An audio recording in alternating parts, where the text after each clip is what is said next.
And a good morning to you all, and welcome to the starting lineup. Delighted to have you with us on an absolutely beautiful first Monday of the month of August. Across the Ozarks, that sun is shining, and it's a beautiful day. I'm Ned Reynolds, joined by Maddux Radosevic. Whoa.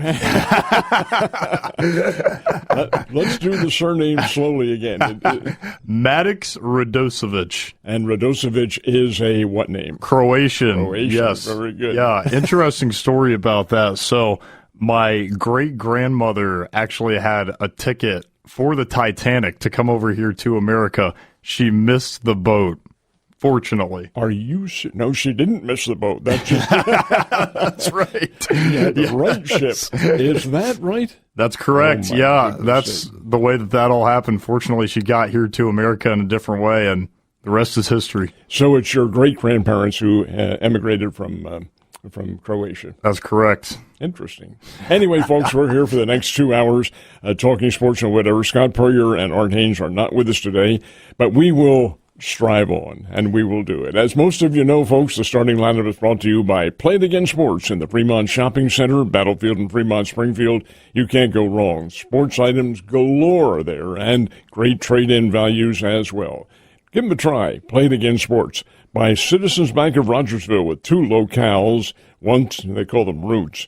One is adjacent to Highland Springs, and the other is in Rogersville itself. By Swing Right Golf, which is located on South Campbell, a little bit north of Nixa, and they have the simulator there, folks. You can play golf indoors if the weather's inclement, which it will not be this week, and they have just all sorts of great things for you to do at Swing Right Golf. And by Marshfield Chevrolet at the I-44 exit, couple of left turns, and you are right there driving into Marshfield Chevrolet and seeing some of the great deals that you have. Maddux, this is interesting. Tell the folks a little bit about yourself. Yeah, Ned, so I just graduated from Missouri State University, got my degree in broadcast journalism, and I'm going back to Missouri State here in the fall. I'm going to get my graduate degree in communication. So just trying to get more involved with the sports media industry. It's been a big goal of mine for a long time to get into sports broadcasting. I have always been around sports pretty much my entire life. Baseball, basketball, and football have been my favorites pretty much for my entire life. So just always looking for opportunities to get involved with that. I've done some play-by-play broadcasting in the past. The first big breakthrough I got was in 2024. I was the assistant play-by-play announcer for a team in the American Association, which people who are familiar with the Kansas City Monarchs might be familiar with that league. I worked with the Lake Country Dockhounds there in 2024, and then in 2025, last year, I was the play-by-play announcer for the Waterloo Bucks in the Northwoods League. Excellent. You do have some, for your age, extensive background in play-by-play, and that's interesting. Let me ask you very quickly, when you obtain your master's, how do you plan on utilizing it?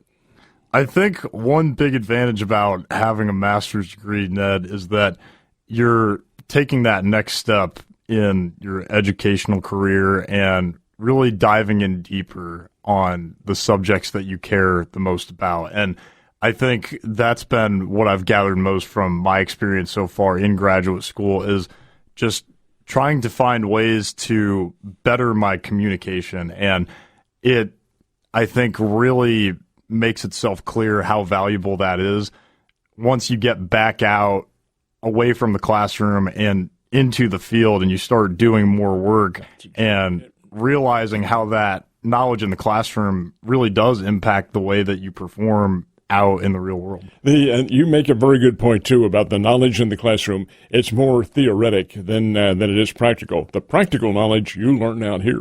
You learn it on the job. You make a mistake, hey, you're going to make them. We're human beings. Those things do happen. But you learn to adjust, and I'm liking very much what your attitude is toward the concept of broadcasting. Broadcasting's, the industry itself has morphed mightily here in the last 15, 20, 25 years. There's a great change. You're getting in at the changing aspect of us old-timers. I have my master's degree, too. My master's is in getting my behind kicked in all sorts. It's from the school of hard knocks, let me tell you. And that's what you learn, Maddux.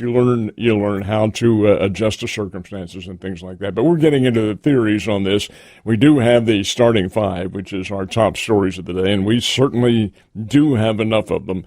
I think you'll hear the national media on VSiN and whatever opportunity you have to listen to anybody else to learn about the trading deadline, which is in progress and will not conclude until 5 o'clock this afternoon.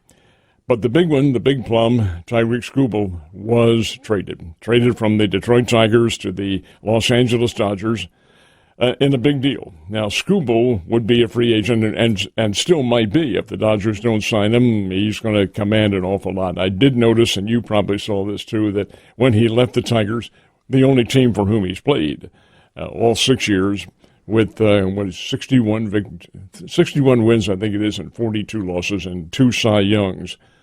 He left them in tears because these were his guys. This is where he'd been. But it is a business. What was your reaction to the trade? Well, I think first and foremost, we got to remind ourselves just how good this guy is. You bring up the 2 Cy Young Award winners that he had from 2024 and 2025, back-to-back years. He also won a Triple Crown in 2024. I mean, that is something that not a lot of guys have done in the history of the sport. Oh, no. And I think that can't be understated. And, I mean, the other thing that I was kind of looking at as I was analyzing this trade was the fact that this guy has not only playoff experience, but good playoff experience. I mean, he has pitched very well in the postseason. 2024, the Tigers made the playoffs, and he had 3 really good starts. Same thing in 2025.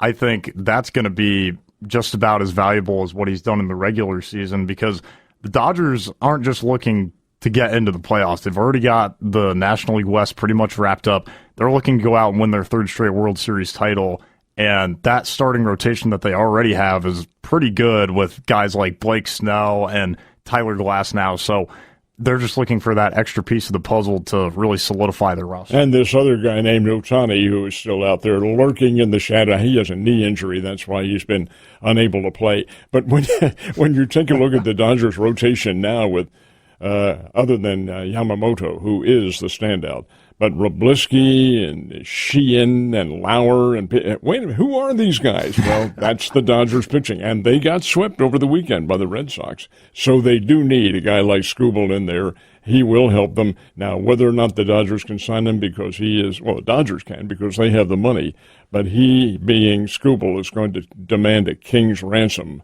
when it comes up. I don't think so much as demanding it. His agent is of course, very much the viable part of any negotiations that go on, and the agent makes out pretty well in these things. Yes, he does. That is 100% true. And, you know, I think the other thing that we got to look out for with this deal is the Dodgers are now taking away Skubal from other teams.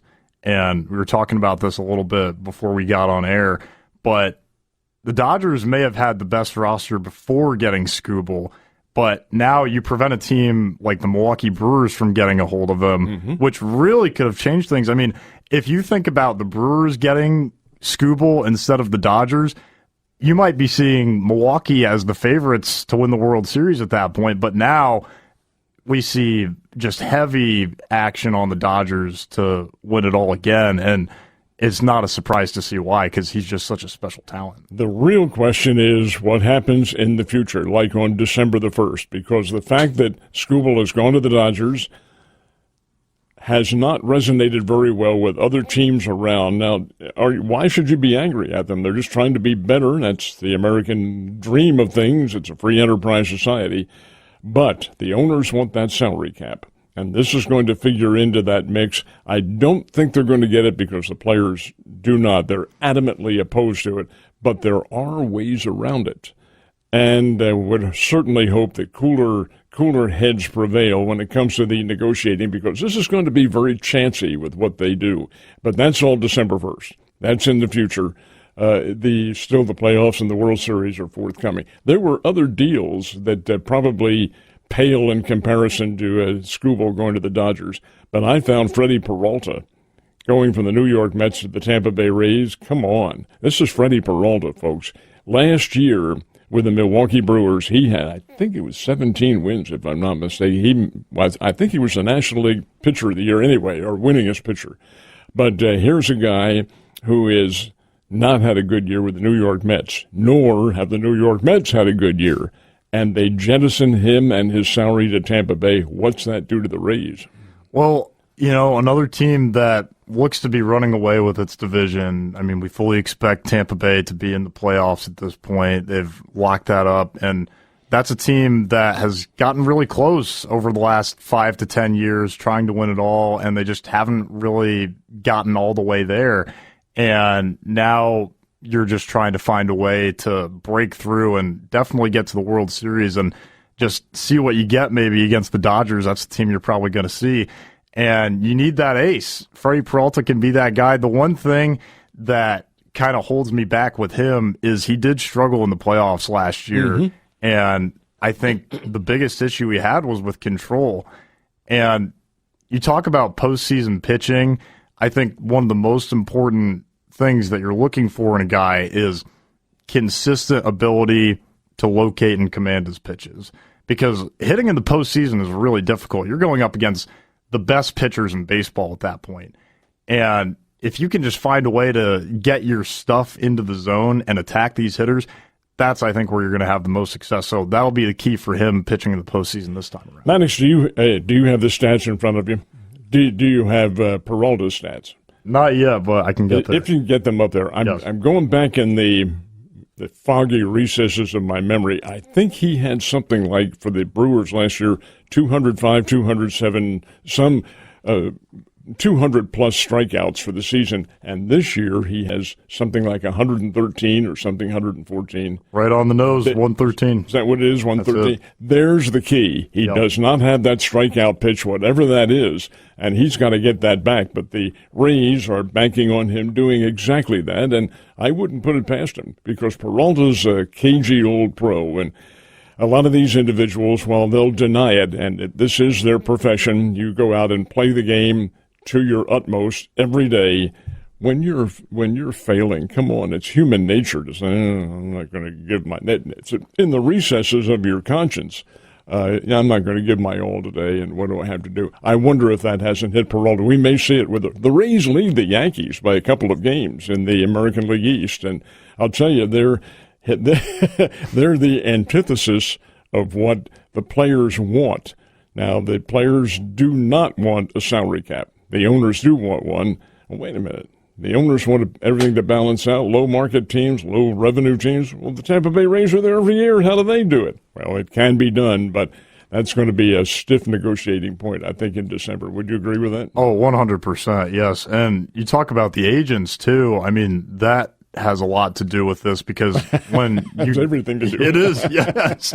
You get these rentals like Skubal and Peralta, and more so for the Dodgers, probably you're looking to extend a guy like Skubal, and maybe you have a better chance to do that now that you're not sure that you're going to have a season next year, because you want to make sure that if you're representing Tarik Skubal that he's going to get the money that he deserves, and you want to lock that up right now as opposed to waiting and seeing how this uncertainty all plays out. If they wait, you're treading on thin ice. I really think that canceling the season is not going to happen, because I heard one of the conjectures over the weekend, the money factor. Let's face it, players want the money. The owners really want the money, and you're chancing TV contracts and things like that. So somehow, some way, they're going to have to work out something. There's another player who I want to get into who the Cardinals faced over the weekend in Toronto. That's Kevin Gausman. He leaves the Blue Jays practically right after he pitched against the Cardinals, and he's headed to the Cubs. I want to talk a little bit about that deal, but first we'll take a quick time out here on the starting lineup. Great to have you with us. More coming up. And we thank you very much for joining us on the starting lineup.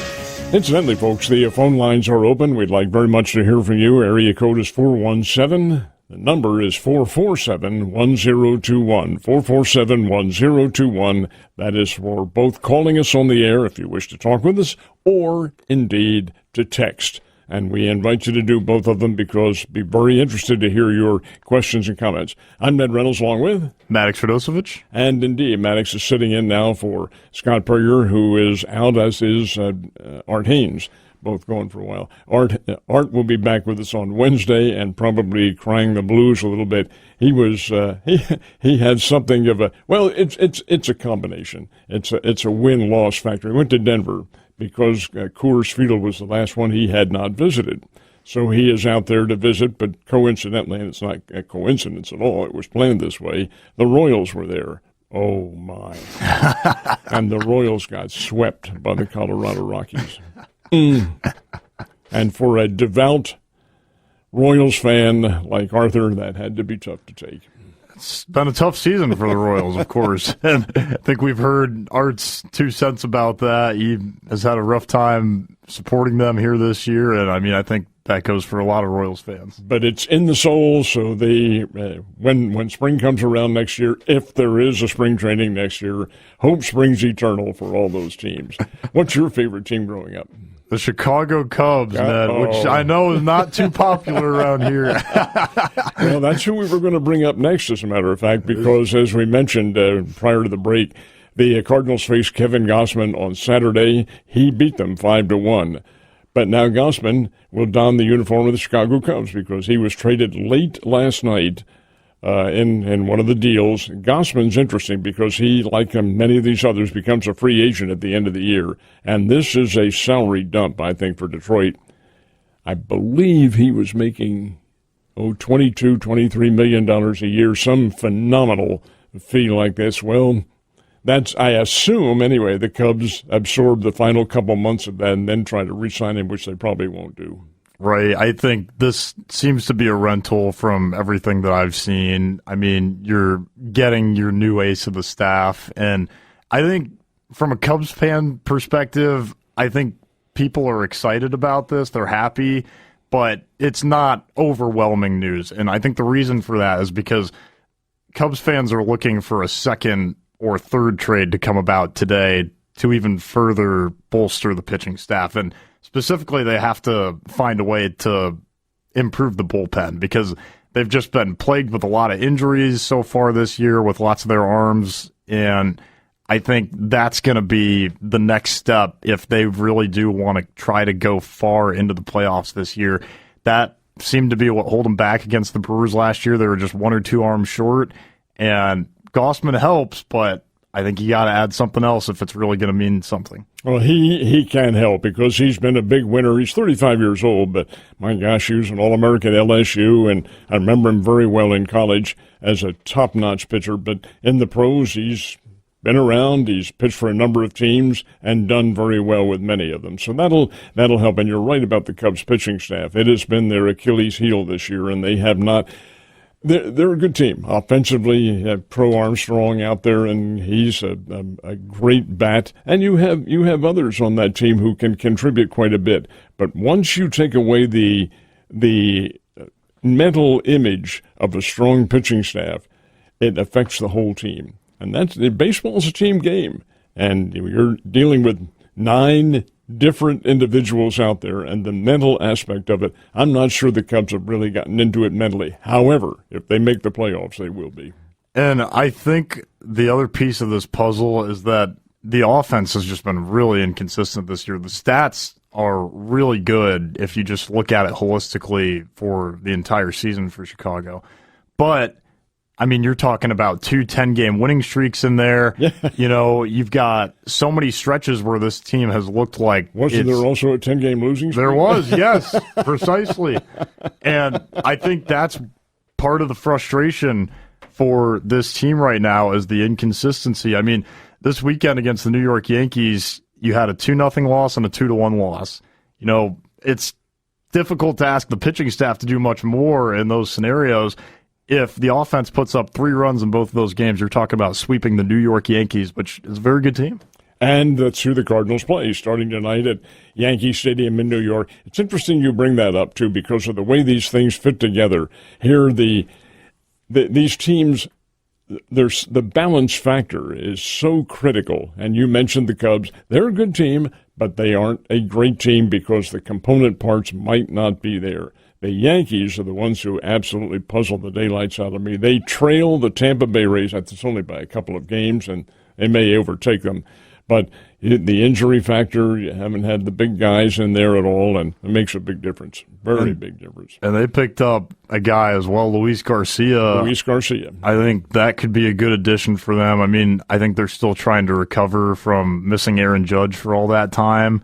And there have always been questions about his capabilities in the postseason. So is this the year that he finally steps up big time? Does the injury motivate him and push him to excel like he never has before and finally get the Yankees over the hump? The Kansas City Royals did make a deal. They're the one Missouri team that did. To my knowledge, the Cardinals have not done anything yet. Could, perhaps. There's another time period to go until 5 o'clock because I can't imagine them keeping Dustin May. But so far they have. The trade that the Royals made with the Atlanta Braves involves a former Springfield Cardinal, Lane Thomas, who had some time with the St. Louis Cardinals.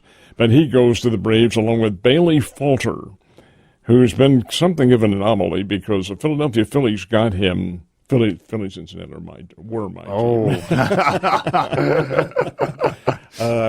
He was originally signed by them and let go, and he's been with a couple of other teams. Royals got him last summer, and now he is going to be an Atlanta Brave.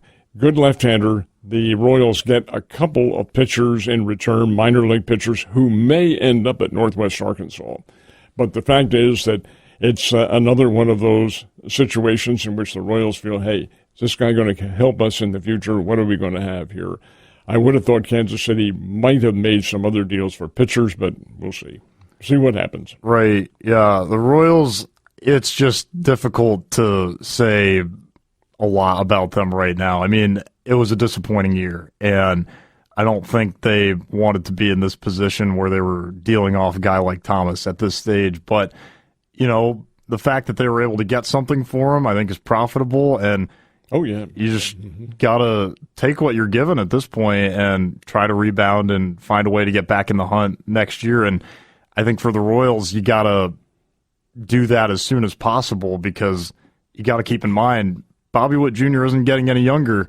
So you want to try to take advantage of his potential and his skill while you still have the chance. Oh, there's no question about that. They signed him to a 7-year contract 2 years ago, I guess it was. And he has performed not only admirably in all-star fashion. He's a fine player. He's one who goes out every day and does give it his all. But it's got to be painful to sit back and watch your team faltering the way they have. And that's part of the game. Those things do happen. Anyway, the trade deadline does continue right up until 5 o'clock this afternoon. There'll probably be, I'm going to say, a light flurry of deals because I'm sure the Cardinals are going to make a deal somewhere along the line. And we'll see what happens. But stay right where you are because the VSiN network for the rest of the day will have all of that coverage going on.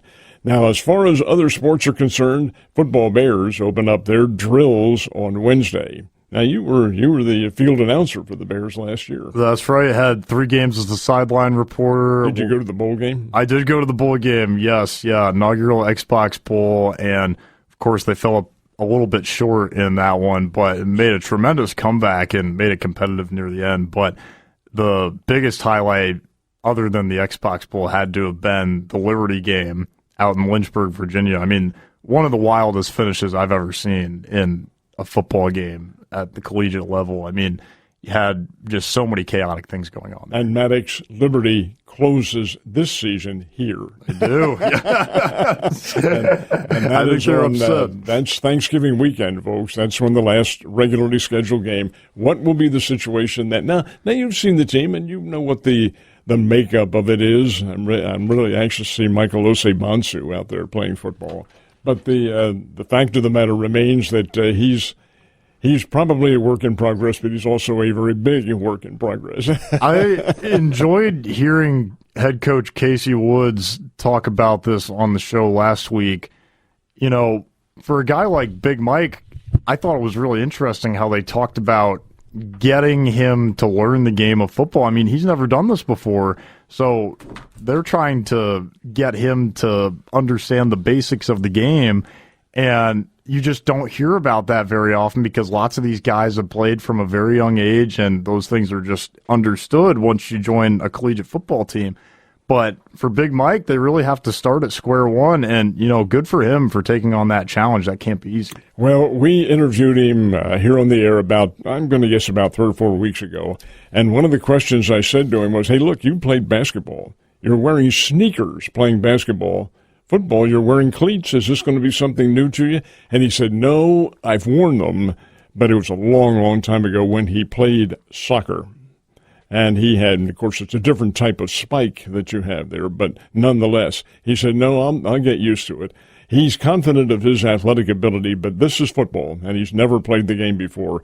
I'm really anxious to see what he can do, because there's one that Coach Woods told us that he being Michael, is up to over 300 pounds. You run into something like that, or worse, he runs into you.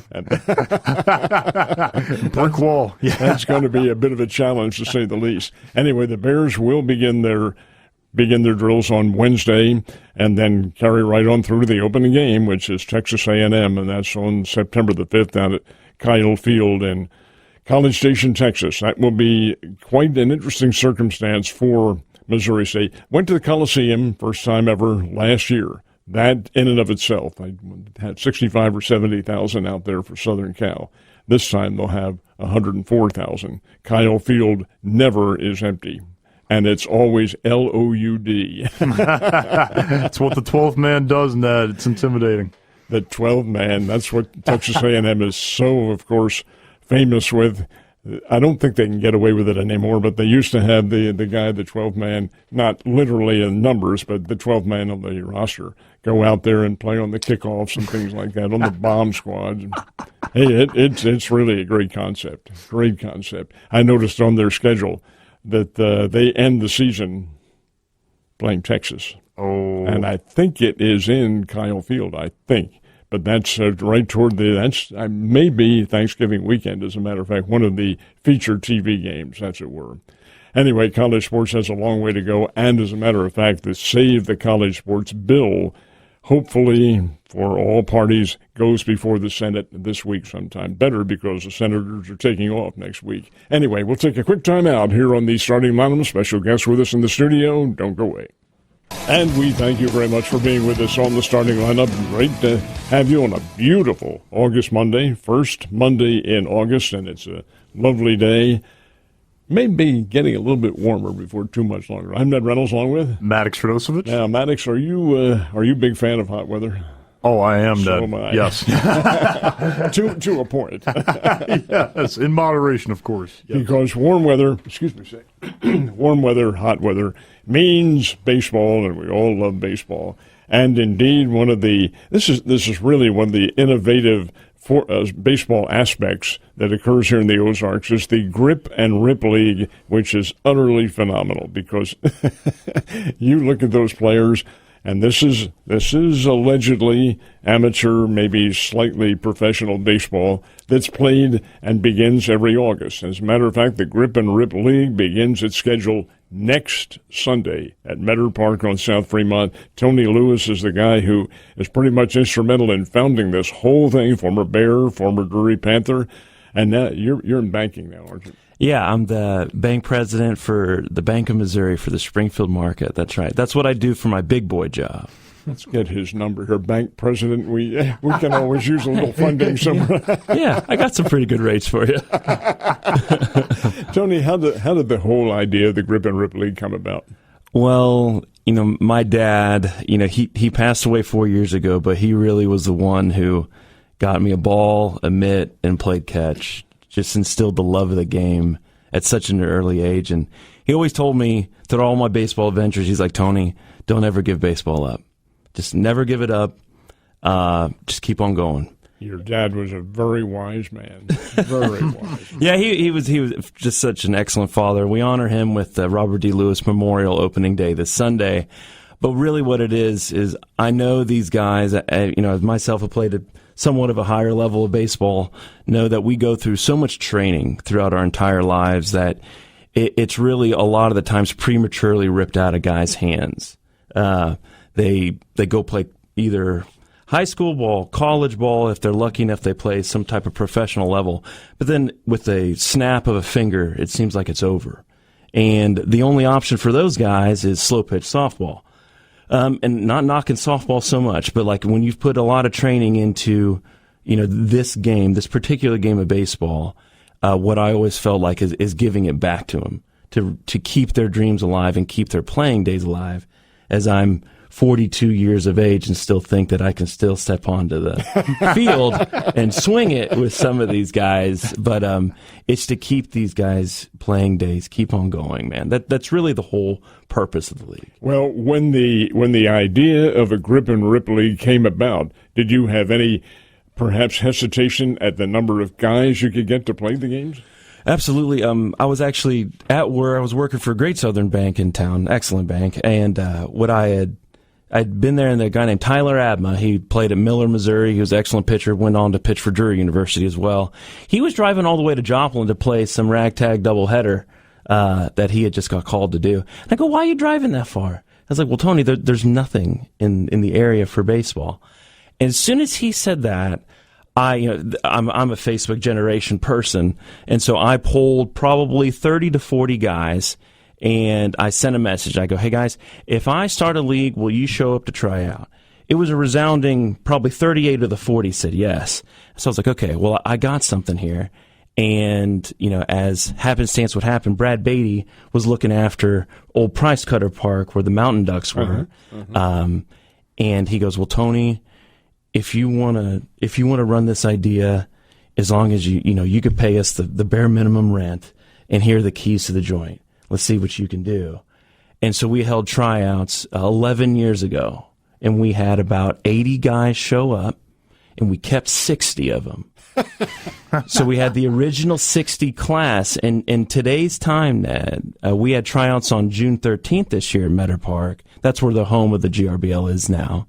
We had over 120 guys show up. Oh my God. And so now we try and keep 84 guys. That is 14 rounds in our draft. Yes, we have a fantasy-style draft of these guys. What was a staff of myself and my wife, we have about a staff of 20 people now. And so we conduct a professional draft. 120 guys go out there. We make some cuts, unfortunately, and we form 6 teams. And a lot of people ask me, well, if you had that many people come out, why don't you just create more teams?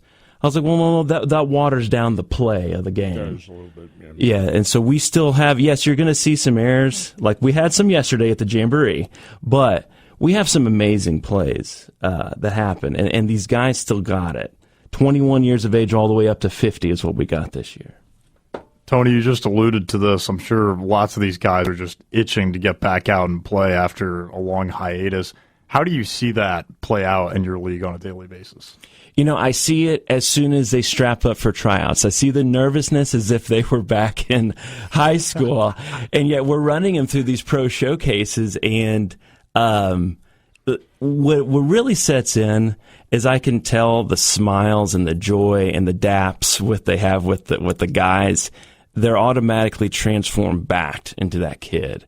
But what's even more special is that these guys have their parents now watching them play the game. But then also if they have families now, their little kids get to watch them play the game on a stage. When normally dad is toting them around every single weekend across, now they become the star.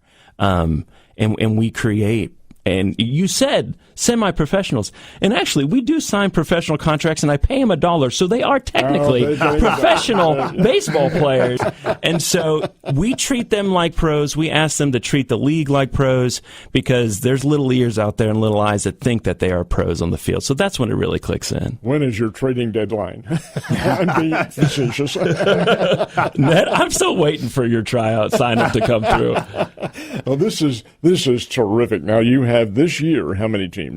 Yes, 6. We stay with the 6, and we name 6 teams for the 6 kind of townships around Springfield. We have the Moon City Maverick representing the north part of Springfield. Springfield Metropolitans, obvious. The Public Locos, That is the GRBL North Division. And then the GRBL South Division features the Nixa Suckers. For Sucker Days, they have an awesome little fish logo.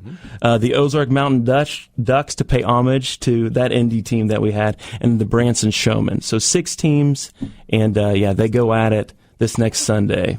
Do the players necessarily have to represent that particular geographic region? No. They do not. We have guys from all over the states, all ages, and this year we actually have representation from 8 different countries from guys in our league this year. How did you find them? They find us. We are now a nationally recognized organization. Word of mouth. We had a really good player last year, Trey Turner, hit 98, 97, and 97 on 3 consecutive pitches. I threw that video up on social media, had over 500,000 views. Is that right? Yes, and he had a couple pro sniffs last year. He actually dusted the Bears in their fall season, a couple innings last year.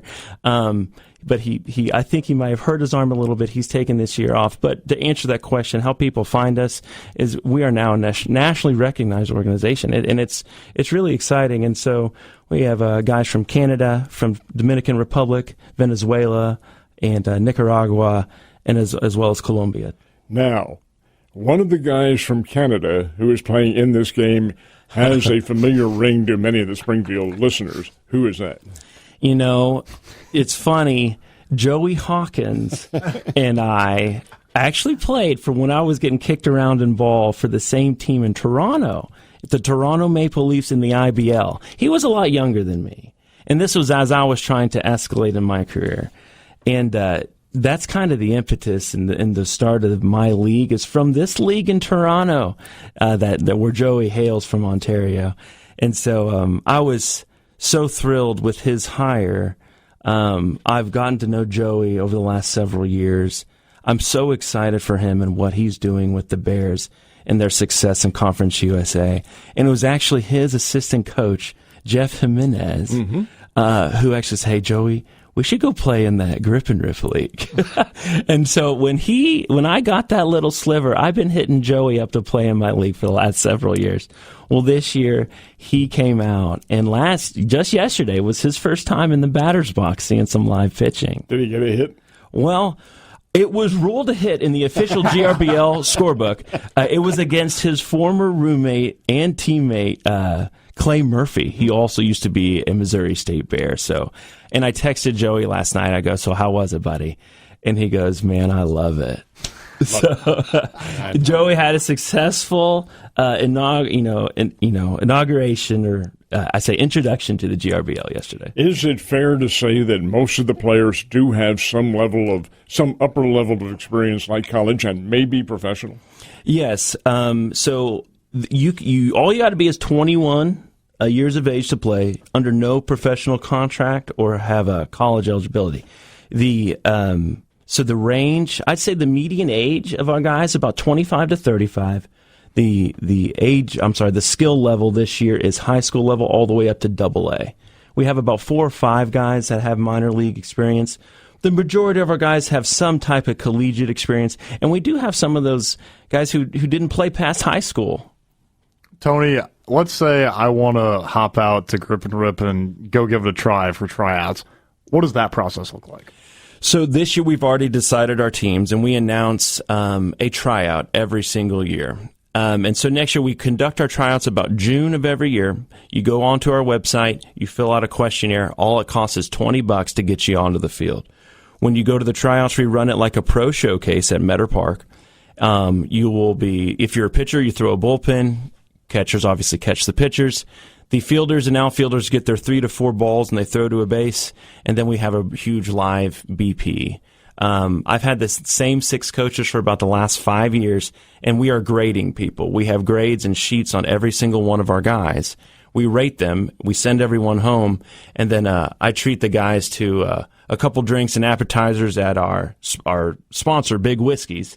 We go to Big Whiskeys and we conduct a draft.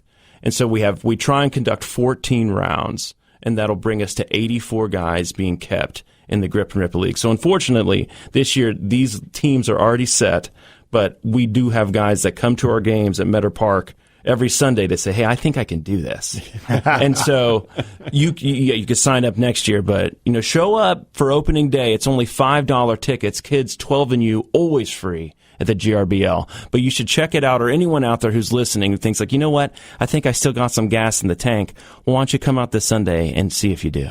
So you mentioned this Sunday, that will be your official opening day, although you did have a jamboree yesterday. Yes. Was the jamboree well attended? It was. We actually had 100 people there watching washed-up guys like myself play the game. We had a couple food trucks out. Drury University Baseball has concessions as well. Yep. But yes, yesterday was kind of a tune-up for our guys and our staff, because even if you can't make a game, we have a full staff that conducts a free live stream that is seen by all over the country, and also a lot of the family members of the guys from these different countries. We have pings from all over the world that come listen to our games every Sunday. But yes, this Sunday is our opening day, and that is broadcast by the voice of the GRBL, Ranch Burger. I think you've had him on here a couple Rance times. Has been with us many times, yeah. This is so clever and so innovative on everybody's part. And it's rewarding to an old guy like me that there are so many still guys who are interested in baseball itself, because it's the game as far as I'm concerned. I think it is for Tony Lewis, too. Absolutely. And, what's neat is seeing these local legend names come back out to play the game. Another name is a Logan Rogersville product who played pro ball. His name's Seth Connor. He came out, had a drive into the gap, just can still crush the ball. And this guy has a ring for the Texas Rangers as one of their hitting coaches.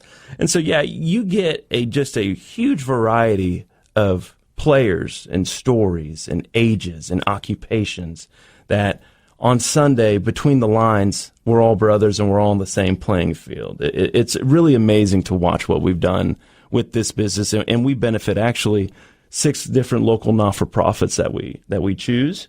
A portion of every ticket that is purchased goes into a huge pot, and we have a competition. And the ALS Foundation, for Howard Bell, who is my coach, they fortunately have won the grand prize a couple times this year. So we give $1,000 away every single year. Howard was your coach at Glendale? Yes, he was. Him and the famous Mark Stratton. And yes. Stratton would have been out there too, sure. Yes. What years did you play at Glendale? I was an 03 graduate, so just the beginning part of 2000s. My grandson played there at Glendale, too, quite a bit after you did. But, Howard was still there. He was sitting on the bench, and Coach Snodgrass, Mike Snodgrass, took over for him and guided the team then. But it's such the whole circumstance of bringing guys together and playing in a game that they all love, that is so rewarding, and that's what athletics is all about. You know that. Oh, yeah, and what I like to tell everyone is we keep the game as authentic between the lines, but it is a show outside the lines. I'm sure everyone probably listening is familiar with the Savannah Bananas and their massive success. What we will do is we will not mess with the integrity of the game between the lines, but we do have some interesting games for kids and races and competitions and face painting. And because I know we have to entertain the family. Because they're allowing Dad to go out there and relive his dream for the next couple hours every single Sunday. That I want it as a family experience. As a kid, I watched my older brother play at Glendale, and I got a quarter for every foul ball that I got, and I loved that. I chased those foul balls like my life was depending on it. And so due to inflation, we've increased that to 50 cents for every single foul ball that is retrieved at Meadow Park. I will give each kid 50 cents for that foul ball. And so, we're trying to create such a welcoming atmosphere, cheap ticket prices, cheaper concessions. Everything nowadays is so expensive. And so I just want to bring the community together, and this is how I know how to do it, through the lens of baseball. Are the teams responsible for their own uniforms and equipment, or does the league supply them? The league supplies the hats and jerseys, courtesy of Elite Promotions. Thank you, Elite Promotions. But the players do actually pay their dues. I do pay them $1 to be a professional, but they do actually pay their own dues to play in the league, and they also can find sponsors. We have over 20 different small businesses sponsoring, 20 of the 84 guys this year. All right, the first games are coming up, first official games coming up this Sunday. Your season runs until when? to the end of October. So this Sunday and every Sunday from now, skipping over Labor Day, is we have triple headers, 12, 3, and 6 p.m. On the docket for opening day. The 12 p.m. game will feature the Springfield Mets versus the Republic Locos. The 3 p.m. game will feature my Branson Showman versus the Joey Hawkins Nixa Suckers. And our baseball night in the Ozarks premiere game at 6 p.m. will feature last year's championship game, the Ozark Mountain Ducks versus the defending world champion Moon City Mavericks at 6 p.m. Now, Maddux, you're too young to remember the Ozark Mountain Ducks, but they were an independent league team that was down here that played down in Ozark, and they played at what was called Mountain Duck Stadium back then, or Price Cutter Field, or whatever it was. Yeah.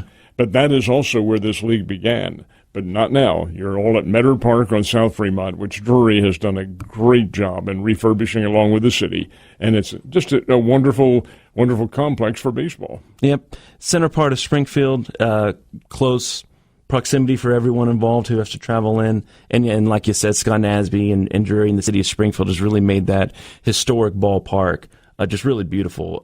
Brand new concrete, brand new stands, brand new turf, brand new fence. But yeah, it's a great place to have our league. Has the home run distance changed any?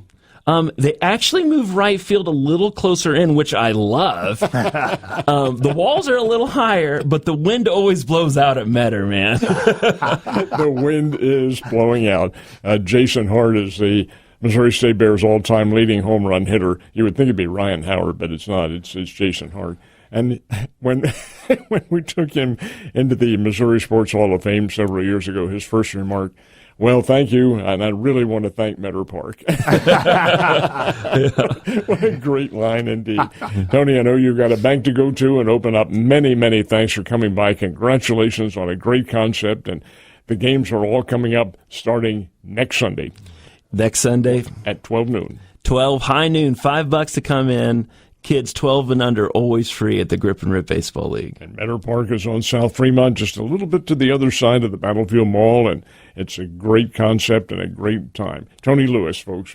We'll take a quick time out here in the starting lineup. Be right back. And interestingly enough, the Blues will be starting their camps here before not too much longer, probably another month and a half or so, and then the National Hockey League season will be starting, I believe, the first weekend in October. But in the meantime, we have baseball to talk about, and coming up in the next segment, we'll have football to talk about because Logan Rogersville's veteran coach, Joe Wells, will be with us at 8 o'clock. Then we'll talk volleyball, high school volleyball, with Annie Zimmerman from Nixa. And what makes this interesting is the school year is not too very far away from starting. Now, I know kids listening to, oh, no. Oh, yes. That it is, Ned. And we were just talking about how much we like the hot weather and how much we like baseball, but football's right around the corner. We like that, too. Oh, gosh, yes, absolutely, because there's so much going on. Now, you mentioned the fact that you're going for your master's. When do your classes begin? Those begin here in a couple weeks. We're going to start right in the middle of August. It's 2 weeks away, which is hard to believe. I don't know if I'm fully accepting that yet. No, you'll be fine.